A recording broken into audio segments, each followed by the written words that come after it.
Hola, mis amados estudiantes bíblicos, ¿cómo están, hermanos? Qué gusto volver a encontrarnos, ¿no? Un poco afónico, bueno, he tomado frío, evidentemente, no sé qué pasó.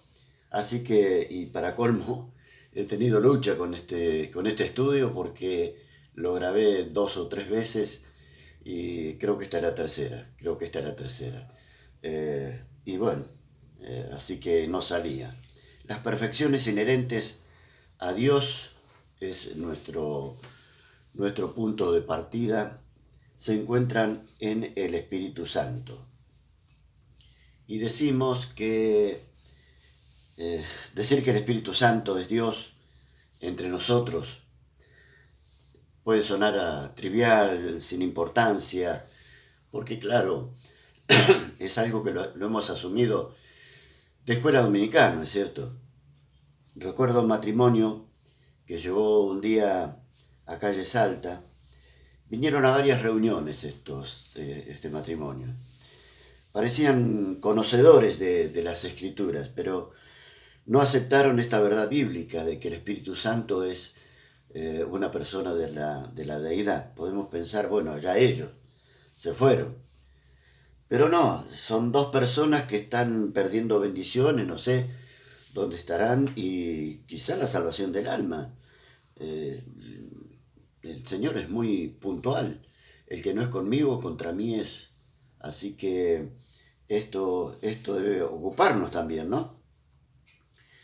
Eh, Antes de seguir, quiero compartirles que cuando hablamos de una persona de la Biblia, y particularmente aquí una persona de la deidad, tiene que ser la Biblia la que habla, no nosotros, ¿no? Porque debemos sujetarnos a lo que la palabra de Dios nos enseña. Y para esto, mis amados, es muy importante cada punto que toquemos, fundamentarlo con la Escritura. En otro orden de cosas decimos que de no creer que el Espíritu Santo es Dios, perdón, corremos el riesgo de aceptar que el Señor Jesús encaró nuestra salvación como Dios. Y entonces, ¿cómo sería nuestro sustituto? ¿Por qué decimos esto? En principio, el sustituto debería ser un hombre y sin pecado. Por todo esto, Lucas 4:14 dice, y Jesús volvió de la tentación en el desierto, en el poder del Espíritu Santo a Galilea. Decimos esto pensando en las perfecciones inherentes que se encuentran en el Espíritu Santo y que el Señor Jesús, al dejar a un costado la deidad, se despojó, dice Pablo ahí a los Efesios, ¿no? Se despojó a sí mismo, perdón, no es Efesios sino Filipenses, ya me estoy poniendo muy viejo. ¿Cómo iba a encarar semejante tarea mundial y de todos los tiempos como un hombre? Usted me dirá, bueno, pero el Señor no era un hombre cualquiera, y es cierto, era un hombre perfecto. Debía ser sin pecado, ¿no? Pero el poder del Espíritu Santo, ahí en Lucas 4:14 dice, y comenzó el ministerio. Comenzó a trabajar, comenzó a delinear ese camino hacia la cruz en el poder del Espíritu Santo, ¿no? Así es como lo encontramos en la palabra de Dios. Ahora, para decir que el Espíritu Santo tiene perfecciones inherentes a Dios, no podemos decirlo porque sí. Como decíamos, tenemos que verlo en la Escritura.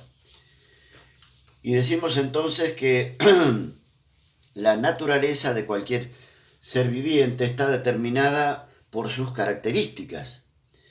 Las nuestras, las de los seres humanos, están muy determinados por nuestras limitaciones, que conocemos y muy bien, al menos debería ser así. Nadie puede decir aquí que es omnisciente. Ninguno del grupo puede presentarse y decir, bueno, yo nunca he pecado. Análogamente, aquel que posee cualidades o atributos distintivos que pertenecen a Dios debe ser reconocido y adorado como Dios. Las Escrituras afirman clara y ampliamente esto, que el Espíritu Santo está revestido de las cualidades peculiares de Dios. A él se le atribuyen las siguientes características. Ya habíamos visto todo esto cuando vimos los atributos de Dios, y por cierto, si el Espíritu Santo es Dios, debería coincidir con los atributos que vimos, pero vamos a volver a repasar un poco. Decimos que es santo, y volvemos a reiterar que no es 3 veces santo. El Espíritu Santo es perfectamente santo, terminalmente santo. La santidad absoluta es un rasgo privativo de la deidad, pero recordemos, amados hermanos, que es un requisito, es una demanda que Dios nos hace. Sed santos porque yo soy santo, dice el Señor.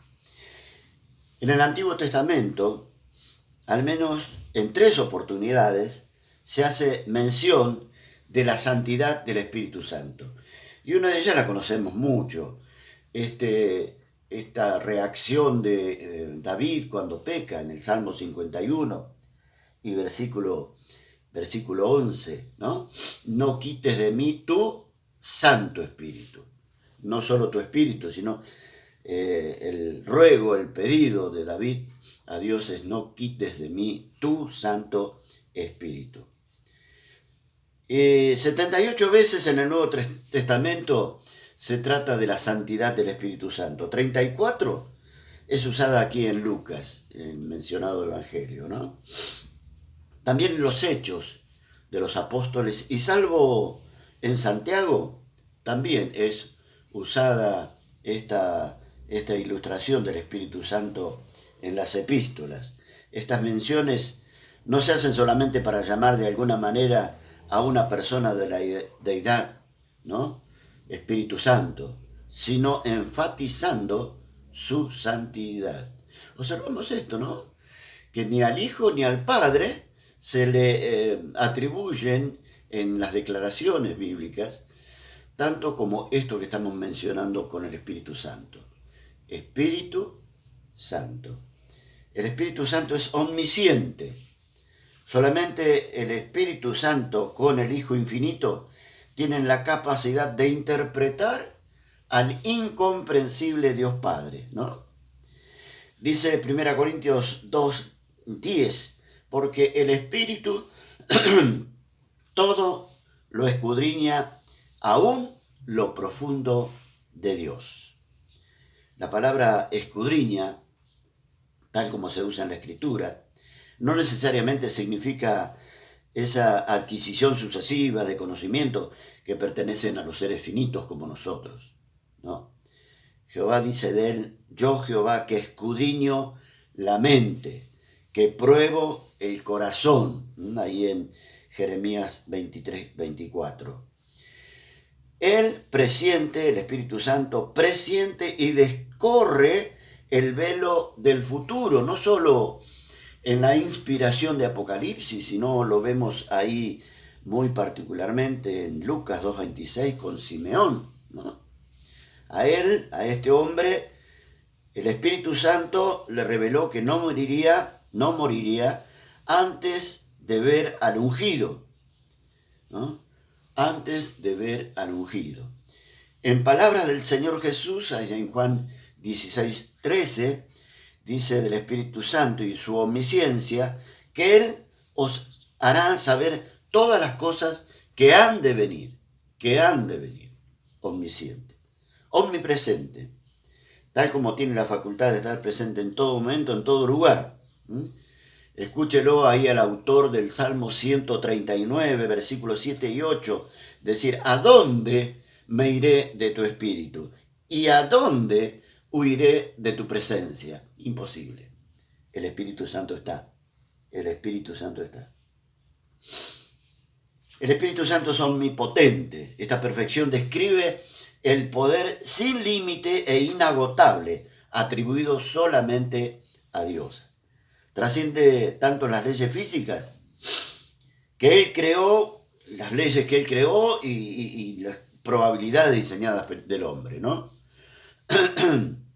El Shaddai, el Todopoderoso, el autosuficiente, de Génesis 35:11 habla del Espíritu Santo como tal. Y nos enseña esto, que el Espíritu Santo es omnisciente y, omnipotente.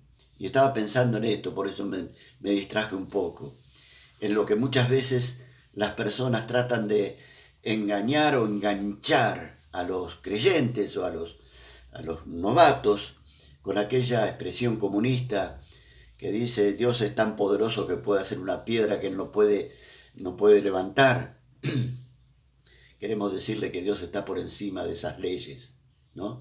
Las leyes se sujetan a Él, no Él a las leyes, ¿sí? Entonces, esto es una perogrullada, como decía mi hermano de Miramar, y no tiene ningún asidero. El Espíritu Santo es eterno. El concepto eternidad es uno de los factores que establecen el contraste singular de lo natural y de lo sobrenatural. En la Biblia, el vocablo suele significar el atributo de no estar limitado al presente. No está atado al presente el Espíritu Santo, indicando la idea de un tiempo remoto que abarca el pasado lejano y el futuro inaccesible. Esto está hablando de eternidad. De ahí que en 1 Crónicas 16:36 dice Dios: de eternidad a eternidad, mostrando con todo esto la realidad de que estamos hablando de un ser eterno. El Espíritu Santo es un ser de bondad, y la bondad es una virtud que expresa la compleja combinación de una disposición benevolente con una actitud firme. No hay que confundir, benevolente pero firme. No es buenazo, ¿no? Como dicen muchos. Un atributo que en forma absoluta se radica en Dios, porque Él es perfectamente equilibrado. Cuando Esdras mencionaba las bondades de Dios para con Israel, dice: y enviaste tu buen espíritu para enseñarles. Qué hermoso calificativo aquí, ¿no? Tu buen espíritu para enseñarles. Y no retiraste el maná de su boca, y agua le diste para su sed. El Espíritu Santo es el Espíritu de verdad. Hay veracidad en él. Así es llamado en 14:17 de Juan, el Espíritu de verdad. También en Romanos 1:4 se habla del Espíritu de santidad, por decir de alguna manera, el otro atributo del Señor. Él es entonces la fuente de verdad e integridad. El salmista reconoce que en virtud de su amor a la verdad, guía a la rectitud a los santos. Ahí dice el Salmo 143:10, enséñame tu voluntad, porque tú eres mi Dios. Tu buen espíritu me guíe a tierra de rectitud. Seguimos, es soberano, la autoridad suprema e independiente. Es un atributo de preeminencia que solo pertenece a Dios. Nosotros nos creemos soberanos. El único soberano es Dios. En Mateo 4:1 leemos que Jesús fue llevado por el Espíritu al desierto para ser tentado, como decíamos al principio, para ser tentado por el diablo.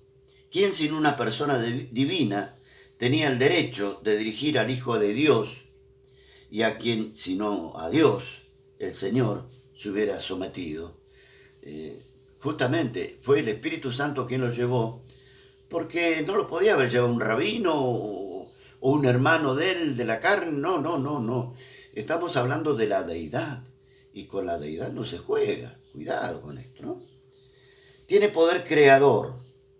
Las tres personas de la deidad estuvieron involucradas en la creación.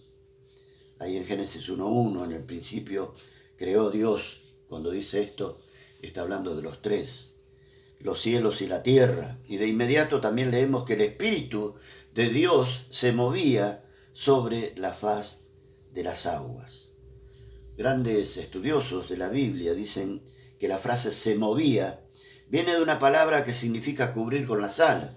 No sé qué tiene de veracidad esto, pero así dicen, ¿no? Esto describe la acción poderosa del Espíritu Santo, perdón, estableciendo límites a las condiciones caóticas descritas allí al principio del verso 2, ¿no? En Job 26:13 dice, su espíritu adornó los cielos. ¡Qué maravilla! Su espíritu adornó los cielos. Y hermanos queridos, para concluir, apliquemos a nuestras vidas en forma práctica nuestro tema, porque debemos asegurarnos sobre la deidad del Espíritu Santo. Él es el que está con nosotros, Él es el que nos guía. Es el Espíritu Santo quien es digno de nuestro reconocimiento en virtud de su participación en la vida tuya, en la vida mía. Así como la relación hacia el Hijo de Dios, tan constantemente operada, es y mediante el Espíritu Santo, durante los días de su carne, así también tiene una conexión insuperable entre el Espíritu y el creyente en esta vida.